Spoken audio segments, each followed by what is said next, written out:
खबर आई कि रूस और अमेरिका ने तुर्की में एक सीक्रेट बैठक की है। हालांकि इस बैठक की कोई औपचारिक पुष्टि नहीं की गई।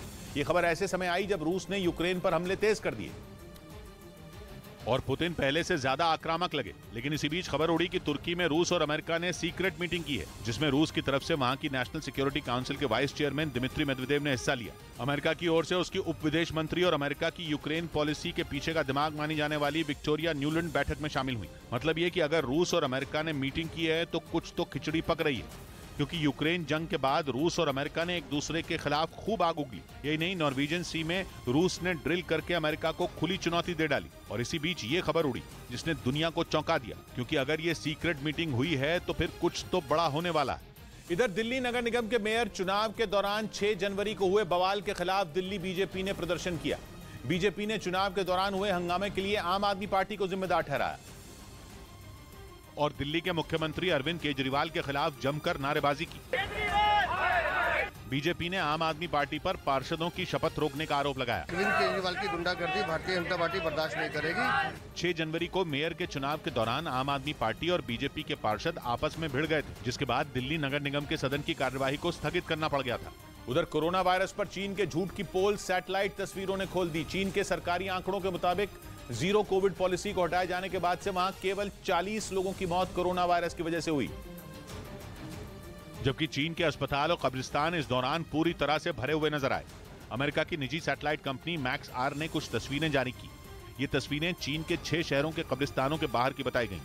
दावा किया गया कि वहां की पार्किंग में इतनी गाड़ियां दिखीं जितनी पहले कभी नहीं देखी गईं।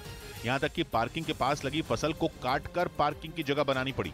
इसके अलावा कुछ ऐसी गाड़ियां भी दिखाई दी जिनमें चीन क्वारंटीन टेंट बनाया करता था। माना जा रहा है कि इनमें कई शवों को एक साथ रखने के लिए इनका इस्तेमाल किया जा रहा था, ताकि चीन के लोग एक साथ रखे शवों की तस्वीरें अपने मोबाइल फोन में भी रिकॉर्ड न कर पाएं।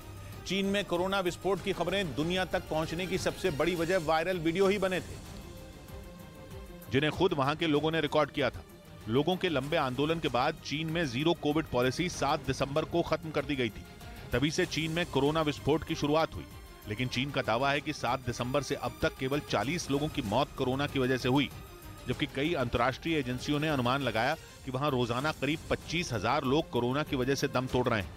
मतलब ये कि दिसंबर के बाद से वहां लाखों लोगों की मौत का अनुमान लगाया गया। लेकिन सैटेलाइट तस्वीरों से साफ हो गया कि चीन के सरकारी आंकड़े सच्चाई से कोसों दूर हैं। इस बीच खबर है कि चीन ने दक्षिण कोरिया और जापान के नागरिकों को वीजा देने पर रोक लगा दी। कुछ रोज पहले ही इन दोनों देशों ने चीन से आने वाले लोगों के लिए कोरोना जांच जरूरी कर दी थी, जिसके बाद चीन ने जवाबी कार्रवाई करते हुए दक्षिण कोरिया और जापान के नागरिकों को वीजा देने पर रोक लगा दी। असल में कोरोना चीन में तबाही मचा रहा है। जीरो कोविड पॉलिसी को खत्म करने के बाद बीजिंग और शंघाई जैसे शहरों में कोरोना मरीजों की संख्या तेजी से बढ़ रही है। इसी दौरान चीन ने बॉर्डर खोलने का फैसला कर दूसरे देशों को हैरान कर दिया, जिसके बाद कई देशों को ये चिंता सताने लगी कि कहीं चीन की वजह से उनके यहाँ महामारी न फैल जाए। इसी वजह से दक्षिण कोरिया और जापान ने चीन से आने वाले लोगों की जांच जरूरी कर दी, जिसके बाद चीन ने पलटवार करते हुए इन दोनों देशों के नागरिकों के लिए शॉर्ट टर्म वीजा जारी करने पर पाबंदी लगा दी।